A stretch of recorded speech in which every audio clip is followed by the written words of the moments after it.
नमस्कार साथियों। राजस्थान के सामान्य ज्ञान इंटरव्यू के पर्पज से हमने एक सीरीज चला रखी है। इस सीरीज की आज मैं छठी क्लास रिकॉर्ड कर रहा हूँ।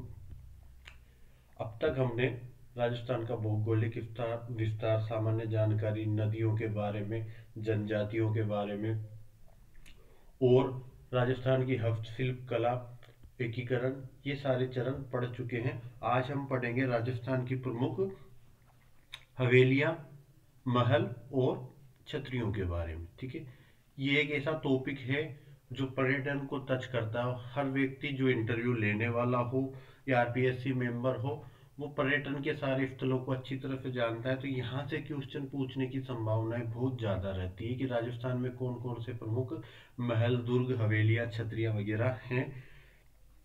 और आरपीएससी मेंबर्स की डिटेल्स मैं आपके बीच में साझा कर चुका हूं कि कौन सा किस एरिया से आता है। तो अगर आप विशेष रूप से उस एरिया से संबंध रखते हो तो वो आपके कोई लोकल स्तर पे भी जो प्रचलित धार्मिक स्थल, पर्यटन स्थल होते हैं, उनके बारे में भी वो आपकी जानकारी ले सकता है। जैसे आयुब खान जी आते हैं जोधपुर से, तो जोधपुर के वो पूरे महल के बारे में एक एक डिटेल्स जानते होंगे कि कब कौन व्यक्ति इसमें दीवार में उसको चुनवाया गया था, सारी डिटेल्स जानते हैं। तो वो वहाँ के बारे में कुछ भी क्वेश्चन पूछ सकते हैं। तो आप लोकल अपना जिला तो बहुत अच्छे से तैयार करना। बाकी जो राजस्थान की सामान्य जानकारी के हिसाब से मैं आपको इस क्लास में बता दूंगा कि कौन कौन से स्थल आपसे पूछे जा सकते हैं। ठीक है, तो सबसे पहले जसवंत थाड़ा। जैसा आपको नाम से ही पता लग रहा होगा, इसको राजस्थान का ताजमहल कहा जाता है। ये जोधपुर के अंदर है। जोधपुर के अंदर जो आप मसूर या पहाड़ी बनी हुई है, जिस पर मयूर ध्वजगढ़ या मेहरानगढ़ दुर्ग बना हुआ है, उस दुर्ग पे खड़े होके या दुर्ग के यहाँ से देखोगे तो नीचे एक सफेद कलर का संगमरमर का बहुत ही सुंदर इमारत बनी हुई है। उसको राजस्थान का ताजमहल कहा जाता है। ये सरदार सिंह जी ने अपने पिता थे उनके, राजा जसवंत सिंह जी, उनकी याद में 1899 में बनवाया था। मैं एक बार आपको इस ताजमहल के दर्शन करवा देता हूँ कि जसवंतड़ा है क्या। ठीक है,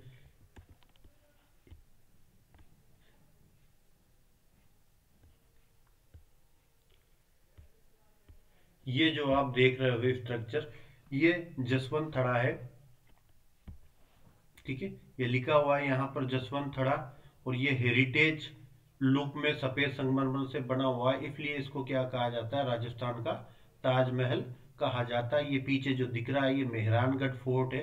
मेहरानगढ़ फोर्ट के जस्ट नीचे तलहटी में बना हुआ है ये सफेद कर का।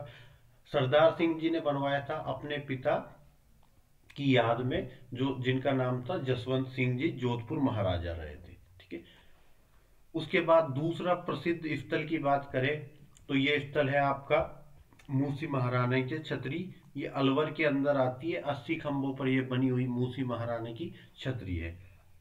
अलवर के महाराजा थे विनय सिंह जी, उन्होंने इसको बनवाया था। ठीक है, एक साथ मैं आपको सारे फोटो दिखा दूंगा कि मूसी महारानी की छतरी कौन सी है। तो मूसी महारानी 80 खंभों की छतरी के नाम से इसको जाना जाता है। अलवर में इनकी छतरी बनाई थी विनय सिंह जी ने, वहां के महाराजा ने। तीसरी, न्याय की छतरी। ठीक है, हम सब विधि के क्षेत्र से आते हैं और न्याय करना हमारा प्रमुख कार्य है। तो न्याय की छतरी, हालांकि इसके बारे में जानकारी इतनी ज्यादा मेंबरों को नहीं है, फिर भी जो सवाई माधोपुर से आते हैं कैलाश चंदी मीना, वो इसके बारे में जरूर जानते होंगे। आईएएस ऑफिसर्स हैं जो आपके पैनल में इंटरव्यू लेने के लिए होंगे। न्याय की छतरी या 32 खंभों की छतरी इसको बोला जाता है। रणथंभौर में राजा हमीर हुआ करते थे। राजा हमीर की वीरता के बारे में पढ़ेंगे रणथंभौर के। तो रणथंभौर के राजा हमीर के पिताजी जैत्र सिंह या जय सिंह के नाम से हुआ करते थे। इनने अपना 32 साल शासन का किया और 32 साल के शासन में न्याय के लिए इनको जाना जाता था। ये बड़ा अच्छा जस्टिस किया करते थे प्रजा के मामलों में। तो अपने 32 सालों, अपने पिता के 32 सालों के न्याय के शासन के लिए इन्होंने 32 खंभों की छतरी बनाई, जिसको न्याय की छतरी कहा जाता है। बहुत पुरानी छतरी है, लगभग सन 1298-99 के आसपास बनी थी। तो अभी तो ये एकदम जीर्णशीर्ण अवस्था में चली गई। तो इसको 32 खंभों की छतरी या न्याय की छतरी के नाम से जाना जाता है। ठीक है, मैं दोनों के दर्शन करवा देता हूँ आपको, एक तो मूसी महारानी की छतरी और न्याय की छतरी। ठीक है, ये जो आप देख रहे हैं ये है मूसी महारानी की छतरी, ठीक है, अलवर में बनी हुई है, पहाड़ पीछे दिख रहे हैं। ये मूसी महारानी की छतरी के नाम से जानी जाती है। और ये जो आप 32 खंभों की छतरी देख रहे हैं, ये छतरी है न्याय की छतरी, ठीक है। सवाई माधोपुर दुर्ग के अंदर ये बनी हुई है। सवाई माधोपुर दुर्ग का मतलब हो गया रणथंभौर दुर्ग के अंदर, ठीक है। तो वहां पर ये बनी हुई है। इस छतरी को क्या कहते हैं? न्याय की छतरी।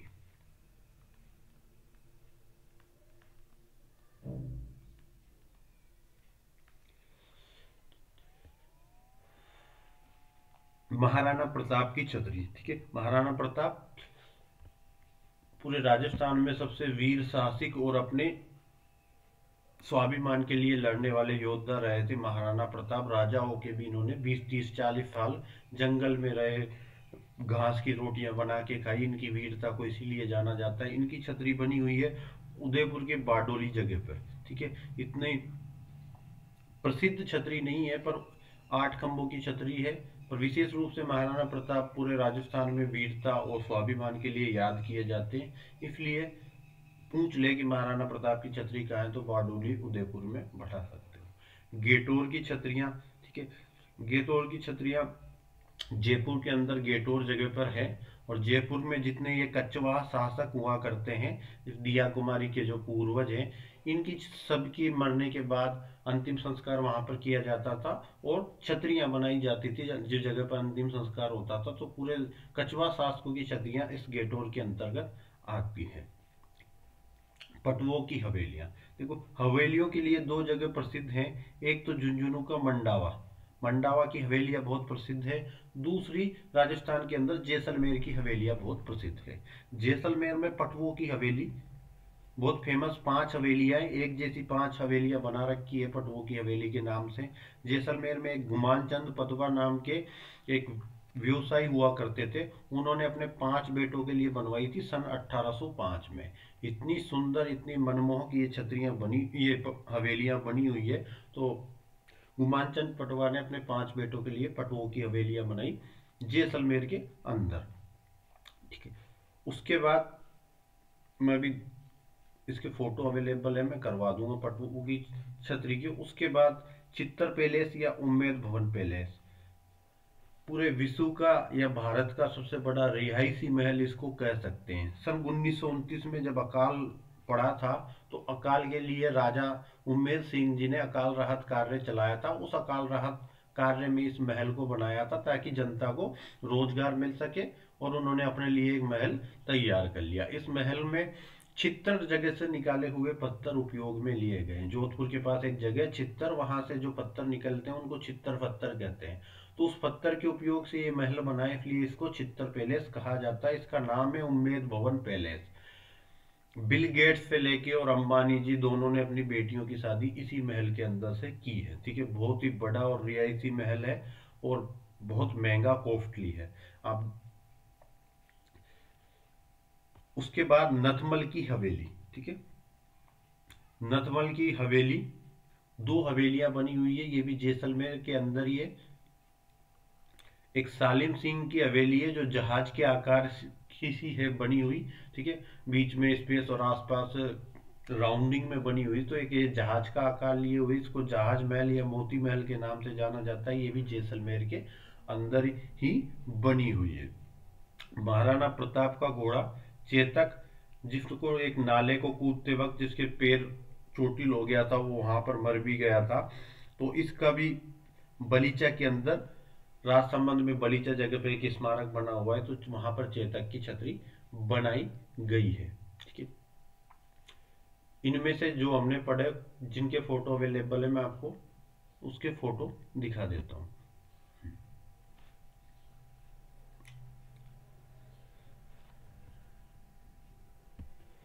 ये जो रिहायशी महल आप बड़ा देख रहे हैं, ये रिहायशी महल है उम्मेद भवन पैलेस, ठीक है।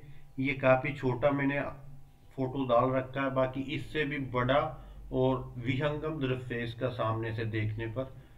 इसके जैसा महल मैंने तो कभी नहीं देखा। देखो मेरे जीवन में तो राजस्थान के अंदर तो ऐसा महल है नहीं। बहुत ही सुंदर, बहुत ही आकर्षक है। और जो बना हुआ है उसका स्ट्रक्चर भी इतना जबरदस्त तरीके से बना रखा है। आधा होटल में तब्दील है, आधा ये देखने के लिए उपलब्ध है। आप जोधपुर जाओ तो कभी भी देख के आ सकते हो, ठीक है। उसके बाद छतरी, ये जो छतरी आप देख रहे हैं, सॉरी हवेली जो आप देख रहे हैं, ये हवेली है पटवों की हवेली, ठीक है। ये जैसलमेर के अंदर है पटवों की हवेली। और ये जो दूसरी हवेली आप देख रहे हैं, ये नतमल की हवेली है। ये भी जोधपुर, ये जैसलमेर के अंदर ही है नतमल की हवेली। ये बागोर की हवेली है, आगे हम पढ़ेंगे इसको। ये उदयपुर के अंदर है बागोर की हवेली,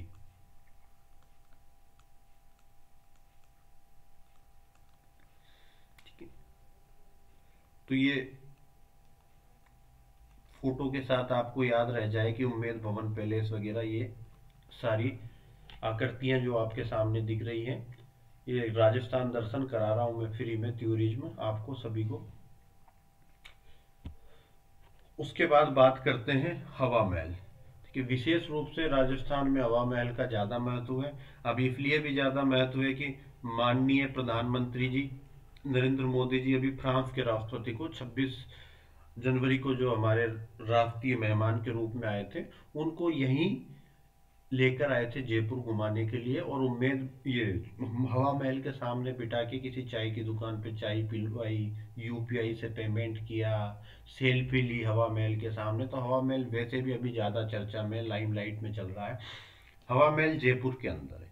कुछ जानकारी इसकी जो बहुत जरूरी है कि ये 5 मंजिला इमारत है, आपको दिख रही होगी, 1 मंजिल, 2, 3, 4, 5, 5 मंजिला इमारत है। सबसे नीचे की इमारत को, इस मंजिल को बोलते हैं सरद, दूसरी वाली को बोलते हैं रतन, तीसरी को बोलते हैं विचित्र, चौथी को बोलते हैं प्रकाश, और सबसे ऊपरी मंजिल को बोलते हैं हवा मंदिर। तो ये इसकी 5 मंजिला इमारतों के अलग अलग नाम दे रखे हैं। नीचे से शुरू करना, सरद, रतन, विचित्र, हवा, विचित्र, प्रकाश, हवा, ठीक है।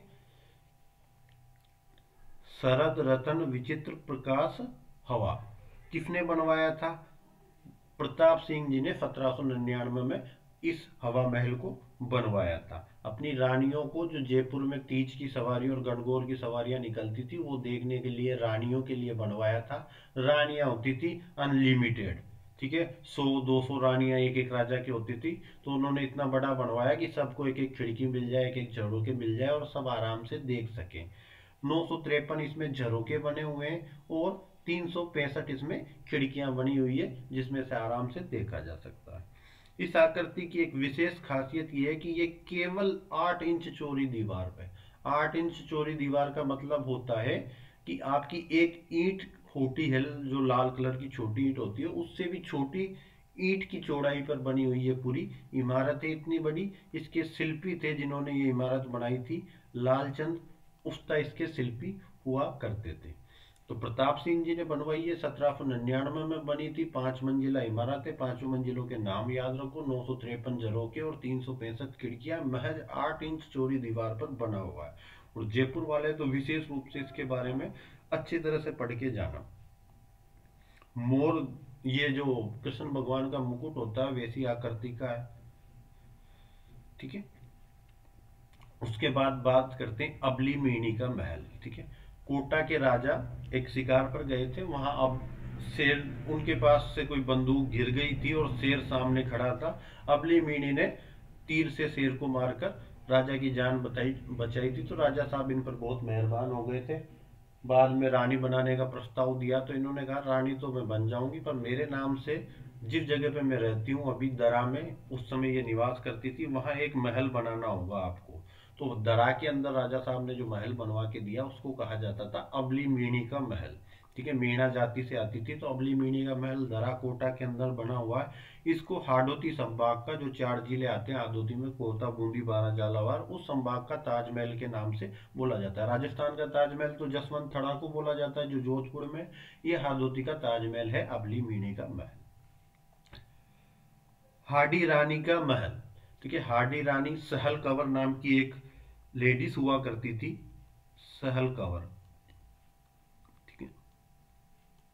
इनको हाडी रानी कहा जाता है क्यों कहा जाता है कि एक बार राजा राज सिंह उदयपुर के युद्ध में जा रहे थे, तो उनके सामंत हुआ करते थे रतन सिंह जी। उन सामंत की नई नई शादी हुई थी। शादी हुई, 2-4 दिन पत्नी के साथ रहे और आदेश आ गया कि हमें युद्ध लड़ने जाना है। और युद्ध लड़ने जाने लगे तो सामंत जी ने अपनी पत्नी के पास संदेशा भिजवाया कि हम युद्ध में जा रहे हैं, आपकी बहुत याद आएगी, कोई निशानी दे दो आपकी, ताकि हम। तो ये सहल कंवर नाम की जो औरत थी, हाडी रानी, इन्होंने अपनी गर्दन काट के और एक प्लेट के अंदर रखवा के राजा साहब को भेज दिया। जब राजा मांगे सेनानी सिर काट दे दियो सतरानी, ऐसी एक कहावत है इनके लिए कि आप युद्ध में विचलित ना हो, विजय प्राप्त करके आए, आपको बार बार मेरी याद आएगी, मैं डिस्ट्रैक्ट करूंगी, इसलिए आप परमानेंट ये ले जाओ, ताकि आपको वहां चिंता नहीं रहे कि मैं पीछे अकेली हूँ, याद कर रही हूँ। उन्होंने गर्दन काट के दे दी और अपने प्राण दे दिए। वीरता के लिए ये फेमस है कि युद्ध जीतना एक क्षत्रिय का काम होता है। जब युद्ध के मैदान में जाता है तो वो किसी प्रकार के अन्य लक्ष्यों से, मुख्य लक्ष्य से डिस्ट्रैक्ट ना हो, इसके लिए इन्होंने अपनी गर्दन दे दी थी। सहल कंवर नाम की सलूम्बर की ये रानी थी और इनको हाडी रानी कहा जाता है। ये इनके महल बना हुआ है, ये हाडी रानी का महल है सलूम्बर के अंदर, ठीक है। इस लेडीज के बारे में अच्छी तरह से याद रखना, सहल कंवर इनका नाम है। मैं हिस्ट्री पढ़ाऊंगा, वहां बता दूंगा कि इनकी दोबारा बता दूंगा डिटेल, ठीक है ना।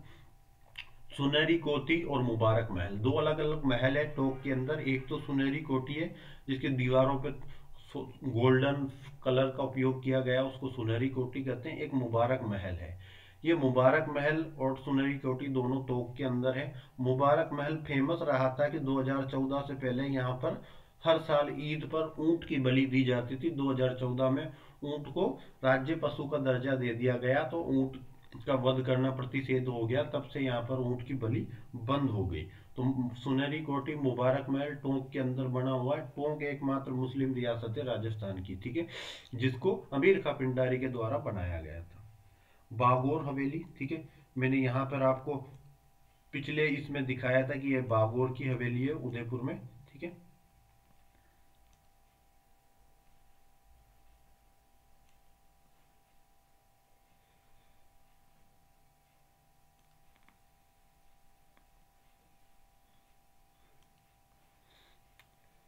तो ये विश्व की सबसे लंबी पगड़ी इसके अंदर रखी हुई है। अभी इसको स्मारक बना दिया।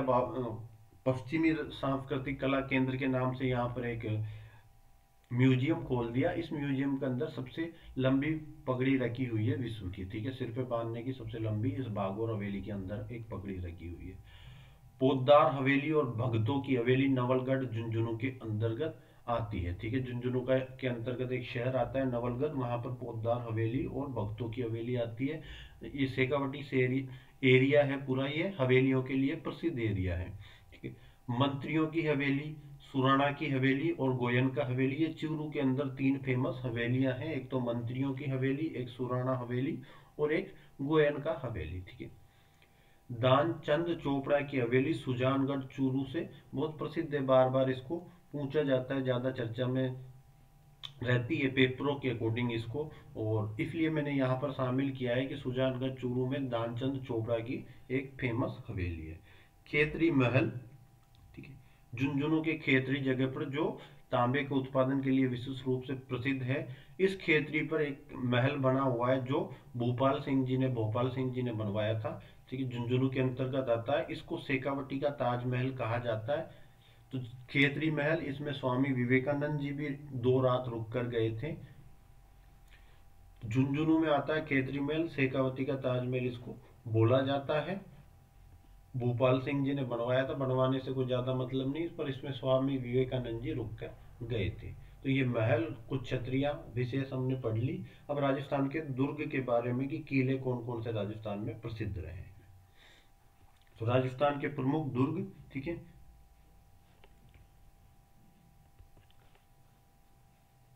ये इसको इंग्लिश टर्म्स यूज करो तो आप फोर्ट बोल सकते हो कि किले, फोर्ट, दुर्ग सब एक होते हैं। एक गागरोन झालावाड़ के अंतर्गत एक दुर्ग आता है गागरोन, ठीक है। दो नदियों के संगम पर बना हुआ है, एक काली सिंध और एक परवन नदी, इन दोनों के संगम पर इस जगह पे बना हुआ है, इसको जल दुर्ग है। ये राजस्थान का एकमात्र जल दुर्ग है। ऐसा दुर्ग जो चारों तरफ जल से घिरा हो उसको जल दुर्ग कहते हैं। तो जल दुर्ग श्रेणी का ये गागरोन दुर्ग है झालावाड़ के अंदर। एक नुकीली चट्टान पर डायरेक्ट बना हुआ है, बिना नींव का प्रयोग किए। हर जैसे मकान बनाते हैं तो पहले हम उसकी नींव बनाते हैं, स्ट्रॉन्ग करते हैं नीचे से नींव, फिर उस पे मकान उठाते हैं। ये एक चट्टान पर बना हुआ बिना नींव के बना हुआ दुर्ग है। चित्तौड़गढ़ दुर्ग, सारे जितने भी किले हैं, जितने फोर्ट्स हैं, उन किलों का सिरमौर कहा जाता है, बोस कहते हैं। सारे फोर्ट्स का ये बोस है और इसको राजस्थान का गौरव भी कहते हैं। राजस्थान का गौरव कहने का कारण ये है कि यहाँ से महाराणा प्रताप ने भी अपनी अस्मिता का युद्ध लड़ा। राजा रतन सिंह और रानी पद्मिनी की जो आप पिक्चर देखते हैं, ठीक है, पद क्या नाम से आई थी मूवी, अलाउद्दीन खिलजी की, पद्मावत। तो पद्मावत में जो पूरी पिक्चर फिल्माई गई है वो इसी फोर्ट के ऊपर है कि यहाँ से ही रानी पद्मिनी ने अपना जौहर किया था, राजा रतन सिंह ने अपना युद्ध लड़ा था, ठीक है।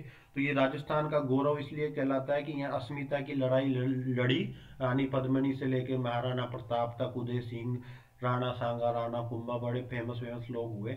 यहाँ पर 3 साके हुए। साका क्या एक टर्म्स है। साके के अंदर 2 घटनाएं होती है। एक तो होता है केसरिया और दूसरी चीज होती है जौहर। दोनों को मिला दो तो इन दोनों को, केसरिया और जौहर मिलके कहलाता साका। कि जब युद्ध लड़ते थे और अक्सर किले या दुर्ग बने होते थे पहाड़ी के ऊपर, तो राजा पहले तो पहाड़ी के ऊपर रहते थे 6 महीने तक, आसपास की सेनाएं घेराबंदी कर लेती थी, वो ऊपर से युद्ध लड़ते रहते थे।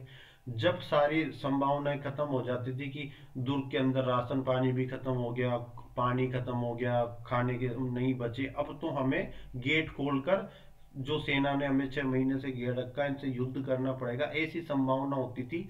मतलब जब जीत की संभावनाएं नगण्य हो जाती थी, उस अवस्था में क्या करते थे कि जितने भी क्षत्रिय होते थे, पुरुष होते थे, वो केसरिया कपड़ा धारण करके और दुश्मनों गेट खोल के किले के दुश्मनों के ऊपर टूट पड़ते थे, युद्ध करते थे। केसरिया हारने की अवस्था में किया जाता था कि जब कोई संभावना न बची हो तो केसरिया करते थे। तो पुरुष तो करते थे केसरिया, ठीक है। केसरिया का मतलब केसरिया वस्त्र पहनकर दुश्मनों से लड़ना, अपने प्राण न्यौछावर करना। और महिलाएं करती थी जौहर। अपनी स्वाभिमान को बचाने के लिए किसी दुश्मन के हाथों में वो नहीं जाना चाहती थी। जीवित अपने सतीत्व की रक्षा के लिए आग या पानी में, मुफ्त रूप से आग के अंदर ही अभी तक महिलाओं ने कूद के जौहर किया है। पर एक सवाई माधोपुर में जल जौहर हुआ था, वहां की महिलाएं और रानियों ने पानी के अंदर कूद के जौहर किया था। तो आग के अंदर कूद के अपने प्राणों की आहुति दे देना। आग जलाती थी, पहले बड़ी आग जल जाती थी, उसके अंदर कूद जाती थी, जैसा पद्मावत में आपने देखा होगा। तो केसरिया और जौहर दोनों मिलाकर साके कहलाते हैं। आग के अंदर जौहर किया जाता, पानी के अंदर भी करते हैं। 3 साके हुए किस जगह पर, चित्तौड़गढ़ दुर्ग में। 1303 में पद्मिनी, रानी पद्मिनी थी जो श्रीलंका की राजकुमारी हुआ करती थी, और यहाँ उदयपुर के राजा साहब रतन सिंह जी से शादी हुई। तो पद्मिनी जी ने जौहर किया था, जिस पर पद्मावत पिक्चर बनी। उसके बाद 1534 में, ये 1303 का समय, 1534 में विक्रमादित्य राजकुमार हुआ करते थे और इनकी माँ हुआ करती थी रानी कर्मावती। हुमायूं था जो अकबर के पिताजी हुआ करते थे, उन्होंने आक्रमण कर दिया था उस समय, सॉरी, आक्रमण किया था बहादुर शाह ने, जो गुजरात का शासक हुआ करता था। और इन्होंने हुमायूं से मदद मांगी थी, अकबर के पिताजी से। हुमायूं ने मदद नहीं की उस समय। तो ये कर्मावती ने तो अपने जौहर किया और विक्रमादित्य ने केसरिया किया था 1534 में। 1567 में जयमल फत्ता नामक 2 सेनापतियों ने तो अपने प्राण त्यागे, और उदय सिंह जी जो महाराणा प्रताप के पिता हुआ करते थे, ये उदयपुर यहाँ से चले गए थे और उन्होंने उदयपुर शहर बसा लिया था। इन 2 सेनापतियों के ऊपर दुर्ग का जिम्मेदारी छोड़ के गए थे। जयमल और फत्ता ने केसरिया किया था, इनकी रानियों ने जौहर किया था। तो 3 बार यहाँ पर साके हुए, केसरिया और जौहर दोनों को मिलाकर साके थे। कुंभलगढ़ दुर्ग, कुंभलगढ़ राजसमंद के अंदर आने वाला क्षेत्र है। यहाँ पर पहाड़ी के ऊपर एक शानदार दुर्ग बना हुआ है। इस दुर्ग को में महाराणा प्रताप का जन्म हुआ था। तो महाराणा प्रताप की जन्म स्थली इस दुर्ग को कहा जाता है। इसके अंतर्गत एक बहुत पहाड़ी की ऊंचाई पर बना हुआ कटारगढ़ दुर्ग है, जिसको मेवाड़ की आंख कहते हैं। बहुत ऊंची पहाड़ी पर यह दुर्ग बना हुआ है। इसी कुंभलगढ़ दुर्ग के अंदर ही एक कटारगढ़ नाम की बिल्डिंग बनी हुई है, बहुत ऊंचाई पे बनी हुई है। इस पर खड़े होकर देखने से पूरा मेवाड़ नजर आता था, तो इसको मेवाड़ की आंख भी कहा जाता है। ठीक है, इसका परकोटे की बात करें, परकोटा क्या होता है कि जैसे ये दुर्ग है, दुर्ग के आसपास राजा ऊंची दीवार बनवा देते थे चारों तरफ, तो ये कहलाता था परकोटा। तो इसका परकोटा 36 किलोमीटर लंबा है। इसको भारत की महान दीवार भी कहा जाता है। 36 किलोमीटर लंबाई का इसका परकोटा है। ठीक है, और चौड़ाई भी इसकी कम से कम परकोटे की 20 से 30 फीट चौड़ाई है। इसको भारत की महान दीवार कहा जाता है। चाइना की महान दीवार की तरह इसको भारत की महान दीवार कहा जाता है। ठीक है, ये दोनों दुर्ग के मैं आपको साथ में दर्शन भी करा देता हूँ कि दुर्ग हैं कैसे। ये जो आप दुर्ग देख रहे हो, ये है कटारगढ़ दुर्ग या कुंभलगढ़ दुर्ग। ठीक है, कुंभलगढ़ दुर्ग तो बहुत बड़ा फैला हुआ है। उसका ये मुख्य दुर्ग है जिसको कटारगढ़ दुर्ग कहते हैं। बहुत ऊंचाई पर बना हुआ ये कटारगढ़ दुर्ग है। और ये जैसे आसपास से दीवारें बनना शुरू होती थी, ये लंबी दीवार जाती थी, इसको परकोटा बोला जाता था। और जो हमने पहले पढ़ा था गागरोन दुर्ग, ये गागरोन दुर्ग है। ये देखो, एक नदी यहाँ से आ रही, एक नदी यहाँ से आ रही, इसके संगम पर ये गागरोन दुर्ग बना हुआ है। एक और दुर्ग हमने पढ़ा था चित्तौड़गढ़ दुर्ग, चित्तौड़गढ़ दुर्ग। ये चित्तौड़गढ़ का दुर्ग है। और ये विजय स्तंभ आप देख रहे हैं, ये खड़ा हुआ है विजय स्तंभ। ठीक है, सारंगपुर युद्ध के में विजय होने के उपलक्ष्य में महाराणा कुंभा ने इसका निर्माण करवाया था। और ये जगह जो आप देख रहे हैं, यह जोहर वाली जगह है, पद्मनी की जोहर वाली जगह ये जगह है। बहुत अच्छा दुर्ग है ये देखने में। ये पानी भरा हुआ है, यहाँ शिव जी का मंदिर है। तो चित्तौड़गढ़ दुर्ग बहुत ऊंची पहाड़ी पे मेसा पठार पर बना हुआ है। ठीक है, पहाड़ी के ऊपर जो समतल जगह होती है उसको पठार बोलते हैं। तो मेसा पठार पर यह दुर्ग बना हुआ है। इसके अंतर्गत विजय स्तंभ भी आता है।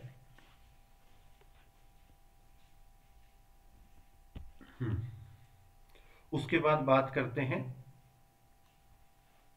जैसलमेर दुर्ग, सोनारगढ़ दुर्ग या स्वर्णगिरी दुर्ग की। जैसलमेर दुर्ग को सोनारगढ़ दुर्ग कहते हैं क्योंकि ये पीले कलर के पत्थरों से बना हुआ सोने की तरह चमकता है। स्वर्णगिरी भी इसीलिए कहा जाता है। त्रिभुजाकार आकृति का ये दुर्ग बना हुआ है। ऐसे ऐसे आकृति की पहाड़ी है, उसी पे बना हुआ त्रिभुजाकार। अंगड़ाई लेते हुए शेर के समान ये नजर आता है, क्योंकि इस पे चारों तरफ 99 बुर्ज बनी हुई है। कॉर्नर पे जो गोल गोल बुर्ज बनाते थे, ऐसे 99 बुर्ज बनी हुई है। तो उससे ये आकार इसका अजीब सा लगता है कि अंगड़ाई लेते हुए शेर की समान। इस किले के निर्माण में सबसे महत्वपूर्ण बात है कि इसमें कभी भी चूने का प्रयोग नहीं हुआ। ये डायरेक्ट पत्थर के ऊपर पत्थर रख के बनाया हुआ दुर्ग है। और छतों पे लकड़ियों का प्रयोग हुआ है। तो इसमें कभी भी चूने का प्रयोग नहीं हुआ इस दुर्ग में। और सर्वाधिक 99 बुर्ज बनी हुई है। ठीक है, ये बुर्ज बनी हुई है, 99 बुर्ज इसके अंदर बनी हुई है। बुर्ज का मतलब होता है ये किला, किला के आसपास जो परकोटा बनता है, तो परकोटे में ऐसी चौड़ी चौड़ी जगह बनाई जाती थी जिस पर सैनिक अपनी तोपे वोपे लेके, बंदूकें लेके खड़े होते थे, उनको बुर्ज बोलते थे। तो इसके अंदर 99 इसके परकोटे में बुर्जों का उपयोग किया गया। सबसे ज्यादा बुर्ज इसी परकोटे के अंदर बनी हुई है। जूनागढ़ दुर्ग बीकानेर में, ठीक है, राती घाटी नाम की एक जगह थी, उस पर बनाया गया। इसको जमीन का जेवर भी कहा जाता है। बहुत सुंदर दुर्ग है, इसलिए इसको जमीन का जेवर कहा जाता है। राती घाटी का किला भी कहते हैं, क्योंकि राती घाटी जगह पर बनाया गया था। एकमात्र ऐसा दुर्ग है जिसमें स्वतंत्रता से पूर्व भी लिफ्ट लगी हुई है। इस महल के अंदर 1950 से पहले से ही लिफ्ट लगी हुई है। तो बहुत ही आधुनिक तकनीक पे बना। मैंने बताया भी था कि ये बीकानेर में बना है। गंगा सिंह जी यहाँ के बहुत ही तेजस्वी और दूरदर्शी सोच के व्यक्ति थे। उनको पता था कि बुढ़ापे में दुख आएगा और चढ़ा नहीं जाएगा कि ऊपर सीढ़ियों से, इसलिए उन्होंने लिफ्ट लगवा के रखी थी। अंग्रेजों से मंगवा ली थी, इनके अंग्रेजों से अच्छे संबंध थे। रणथंभौर दुर्ग, ठीक है, सवाई माधोपुर में जो रणथंभौर नेशनल पार्क है उसके अंतर्गत ये रणथंभौर दुर्ग बना हुआ है पहाड़ी पर, ठीक है, सवाई माधोपुर के अंदर है। इसमें ही वो न्याय की छतरी है, वो इसी के अंदर है, न्याय की छतरी,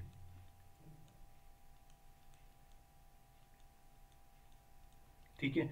इसमें वैसे मंदिर, मस्जिद, गिरजाघर तीनों एक ही जगह पर एक ही साथ बनाए गए हैं। मेहरानगढ़ दुर्ग जोधपुर में पहाड़ी पर, मसूरिया पहाड़ी पर बना हुआ है। चिड़ियातूक पहाड़ी, ठीक है, उसको चिड़ियातूक पहाड़ी भी कहते हैं, मसूरिया पहाड़ी बोला जाता है लोकल स्तर में जोधपुर में। और इसमें एक, हर बार जब इसको बनाते थे तो ये गिर जाता था, इसकी दीवार जैसे चुनते थे दीवार गिर जाती थी। तो फिर किसी व्यक्ति के कहने पे एक व्यक्ति को इसके अंदर चुनवाया गया, राजा राम नाम के व्यक्ति की बलि दी गई, तब जाके ये महल बना।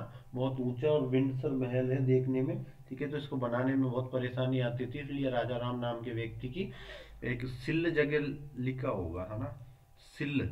आप जब दुर्ग में घुसोगे तो घुसते ही एक जगह पर सिल्ल लिखा होगा, उस सिल्ल जगह पर ही इसकी बलि दी गई है, ठीक है। इस दुर्ग में, इस दुर्ग के अंदर कई कड़कड़ाती बिजली तोप, ऐसी कुछ तोपें रखी हुई है एक साथ।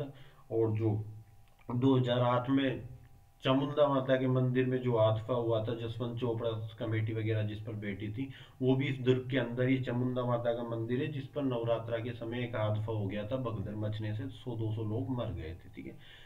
तो मेहरानगढ़ दुर्ग काफी बड़ा है पढ़ाने के हिसाब से तो, पर आप इतनी सी सामान्य जानकारी, अगर कोई जोधपुर से हो तो इसकी पूरी डिटेल पढ़ लेना, कोई दिक्कत आए तो मेरे से ले लेना डिटेल, ठीक है।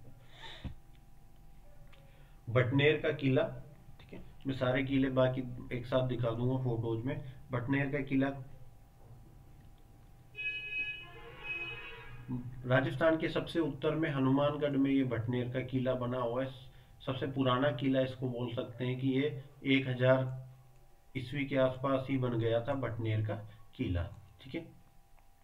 तारागढ़ दुर्ग अजमेर के अंदर आता है। अजमेर में कहीं भी आप रोड पे खड़े होके देखोगे तो पहाड़ी पर एक दुर्ग नजर आएगा, वो अजमेर में तारागढ़ दुर्ग कहलाता है, ठीक है।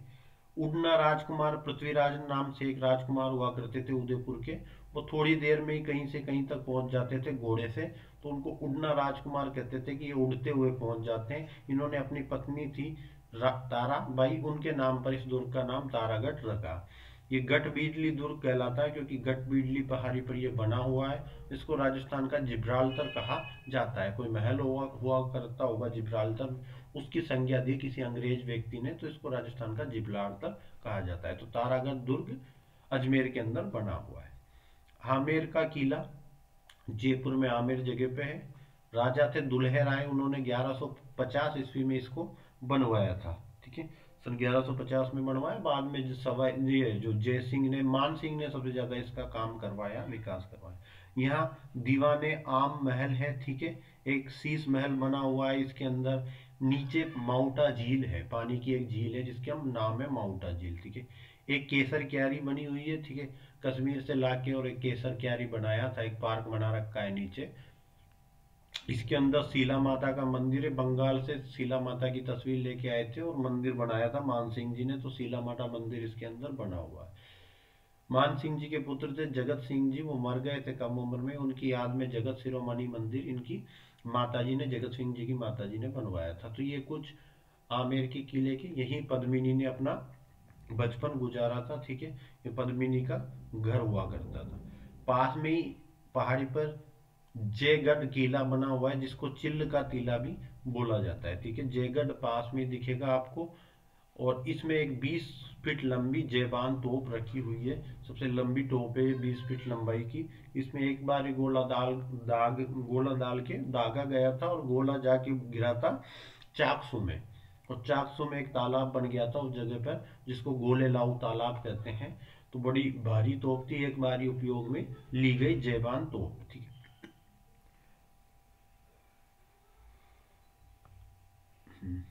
ये है जैसलमेर दुर्ग,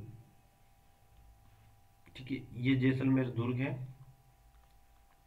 जिसको सोनारगढ़ दुर्ग या सोनगढ़ दुर्ग कहा जाता है। ये बुर्जे बनी हुई है, ये बुर्जे, ठीक है। ये ऐसे 99 बुर्जे इसके अंदर बनी हुई है। ये आमेर दुर्ग है, ठीक है। ये आमेर दुर्ग है, इसको गणेश दरवाजा, गणेश पोल के नाम से बोला जाता है। ये दरवाजा बना हुआ है, ठीक है। यहाँ पर नीचे माउटा झील है इस जगह पर, और उस माउटा झील में एक पार्क सा बना हुआ है जिसको केसर क्यारी बोलते हैं। इसके अंदर कुछ जगह यहाँ पर शिला या जलेब चौक, इसमें एक खुला जगह आती है जिसको जलेब चौक बोलते हैं। वहाँ शीला माता का मंदिर, दीवाने आम, दीवाने खास वगैरह बने हुए हैं, ठीक है। और दुर्ग, ये मेहरानगढ़ दुर्ग है भाई, जोधपुर का जो मेहरानगढ़ दुर्ग है, ये मेहरानगढ़ दुर्ग है।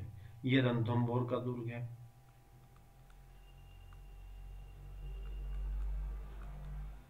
रणथंभौर दुर्ग जिसमें न्याय की छतरी बनी हुई है। ये लोहागढ़ दुर्ग है, भी पढ़ेंगे। राजस्थान का एकमात्र ऐसा दुर्ग जिसको कोई नहीं जीत सका, भरतपुर के अंतर्गत ये लोहागढ़ दुर्ग आता है।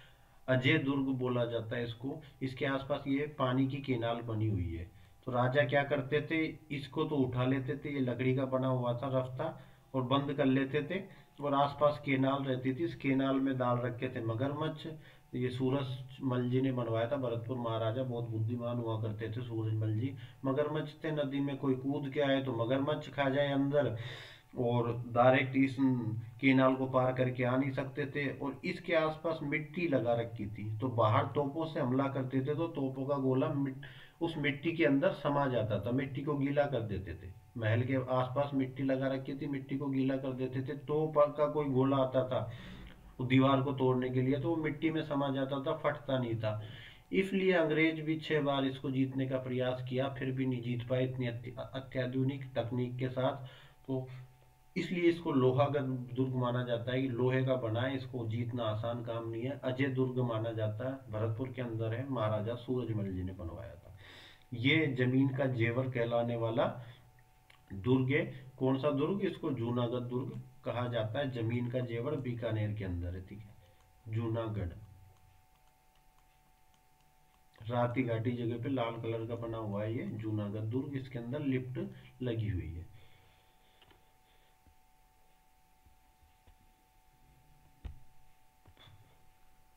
नाहरगढ़ दुर्ग जयपुर के अंतर्गत एक पहाड़ी है, जहां आप आमेर दुर्ग है, उसके बगल में जो जयगढ़ दुर्ग है उसके पीछे के साइड ये नाहरगढ़ दुर्ग बना हुआ है। सवाई जयसिंह जी थे जो जयपुर के संस्थापक रहे, उन्होंने मराठा महाराष्ट्र वाले जो आक्रमण करते थे उनसे बचने के लिए इसका निर्माण करवाया था, ठीक है, एक चौकी के रूप में बनवाया था।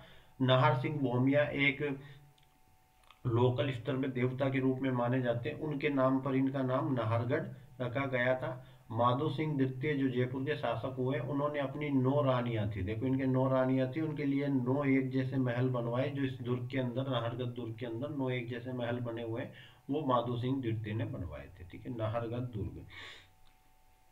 लोहागढ़ दुर्ग भरतपुर के अंतर्गत आता है। लोहागढ़ दुर्ग अभेद्य दुर्ग है, जिसको कोई भी इस दुर्ग के अंदर प्रवेश नहीं कर सका, एक भी शासक, ठीक है। तो अभेद्य दुर्ग कहलाता है कि कोई इसको भेद नहीं सका। मिट्टी का किला कहलाता है, मैंने कारण बता दिया, आसपास मिट्टी रखते थे, गीली कर देते थे, कितनी तोप के गोले दागो मिट्टी के अंदर समा के रह जाते थे, फटते नहीं थे।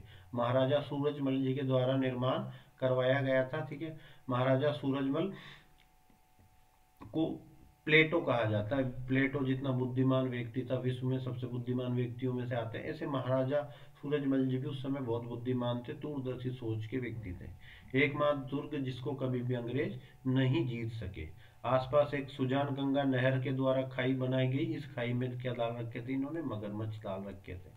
कोई भी आए तो खाई में कूद के अगर महल में प्रवेश करना चाहे तो मगरमच्छ उसको खा जाते थे। बेस रोड गढ़ किला, राजस्थान के सभी किले राजाओं के द्वारा बनवाए गए हैं, पर ये बेसरोडगढ़ चित्तौड़गढ़ के अंदर एक जगह आती है। इस किले को राजस्थान का वेल्लोर कहा जाता है। ये एकमात्र किला है जो राजा के द्वारा नहीं बनवाया गया। एक बेसा शाह नाम का व्यापारी था और रोड़ा बंजारा नाम का, इन दोनों ने मिलकर इस किले का निर्माण करवाया था। बनाने का पर्पज क्या था कि ये व्यापार करते थे, रोड़ा बंजारा बेसा शाह व्यापारी दोनों व्यापार करते थे। तो व्यापार करने के लिए पहले बैलगाड़ियों से जाया जाता था, तो ये लंबा चलते थे और कहीं जंगल में रुकते थे, और रात में इनके साथ लूटपाट हो जाती थी। और सारा माल इनका लूट जाता था। तो इन्होंने इससे बचने के लिए कि बेसरोडगढ़ एक बीच में जगह आती थी इनके व्यापार के बीच में, वहां किला बनवा दिया। तो जब भी ये व्यापार करने जाते थे उस किले के अंदर रात को रुकते थे, फिर दिन भर चलते थे और अपनी जगह पे पहुंच जाते थे। तो व्यापारी द्वारा, बेसा शाह व्यापारी और रोडा बंजारा या रोडा चारण के द्वारा ये बनवाया गया बेसरोडगढ़ किला है। कुचामन का किला, ठीक है, नागौर के अंदर आता है। एक तो राजा हुआ करते थे, राजा के जो नौकर हुआ करते थे, नौकर क्या सामंत, उनको जागीरदार बोलते। तो जागीरदार जो किले बनवाते थे उन किलों में सबसे अच्छा किला माना जाता है कुचामन का किला। जागीरी किलों का सिरमौर इसको कहा जाता है, ठीक है। चूरू का किला, चूरू के सामंत हुआ करते थे कुशल सिंह जी, उनके द्वारा ये किला बनवाया गया। बाद में ठाकुर शिव सिंह जी ने बीकानेर के सूरत सिंह जी के साथ युद्ध किया, ठीक है। शिव सिंह जी वर्सेस सूरत सिंह जी का युद्ध हुआ, तो सूरत सिंह जी ने इस किले को घेर लिया। और तब शिव सिंह जी जब युद्ध लड़ रहे थे किले के अंदर, तो किले में हो गया गोला बारूद खत्म। गोला बारूद खत्म हो गया तो शिव सिंह जी ने चांदी के गोले, जो चांदी के गहने थे उनके गोले बनवा बनवा के अंदर से दागे। तो ये चांदी के गोले दागने वाला एकमात्र किला कहलाता है, ठीक है। चूरू के अपनी अस्मिता की रक्षा के लिए चांदी के गोले दागने वाला किला चूरू का किला कुशल सिंह जी ने बनवाया था। शिव सिंह जी ने चांदी के गोले दागे थे बीकानेर के सूरत सिंह जी के ऊपर। बाला किला अलवर के अंतर्गत आता है। ये एकमात्र ऐसा किला है जिस पर किसी ने भी आक्रमण नहीं किया। तो बाला किला या कुंवारा किला भी कह सकते हैं। कुंवारा कुंवारा का मतलब भी बाला होता है, ठीक है ना। तो बाला किला या कुंवारा किला कह सकते हैं कि जिसके घर पे कोई बारात नहीं आई हो, वैसा ये व्यक्ति है कि इसके घर पे कोई बारात नहीं आई, बाला किला ही रहा ये। एक अजमेर के अंदर अकबर का किला या मेगजीन दुर्ग बना हुआ है, ठीक है। मेगजीन दुर्ग या अकबर का किला बोलते हैं अजमेर के अंदर। मुगल कला पर बना हुआ है, पूरा मुगल फाइव आर्किटेक्चर इसमें यूज किया गया है। इस दुर्ग के अंदर ही अंग्रेजों ने लंबे समय तक अपना जीवन यापन किया। जब इन्होंने अजमेर को केंद्र शासित प्रदेश बनाया तो इसी मेगजीन दुर्ग में रहते थे। यहीं पे बैठ के जो ऐतिहासिक हल्दीघाटी युद्ध है उसकी पूरी रूपरेखा बनी, ठीक है। एक बार इनके फोटो में आपको फिर दिखा देता हूँ कि चित्तौड़गढ़ दुर्ग, कतारगढ़ दुर्ग, मेहरानगढ़ दुर्ग, गागरोन दुर्ग, सबके फोटो आपको अच्छी तरह से दिख रहे हैं, ठीक है। जब भी कभी पढ़ाई से फुर्सत मिले, अब तो आप राजकीय सेवा में जा रहे हैं सब लोग, तो राजकीय सेवा में जाने के बाद एक बार पर्यटन, कम से कम साल में एक बार पर्यटन पे 4 से 5 दिन के लिए घूमने जरूर जाएं। बहुत अच्छे ऐतिहासिक स्थल हैं, सबके दर्शन करो, घूमो, एंजॉय करो, ठीक है। धन्यवाद, आज के लिए इतना ही। अगली कक्षा में फिर मिलते हैं। हरिओम तत्सत।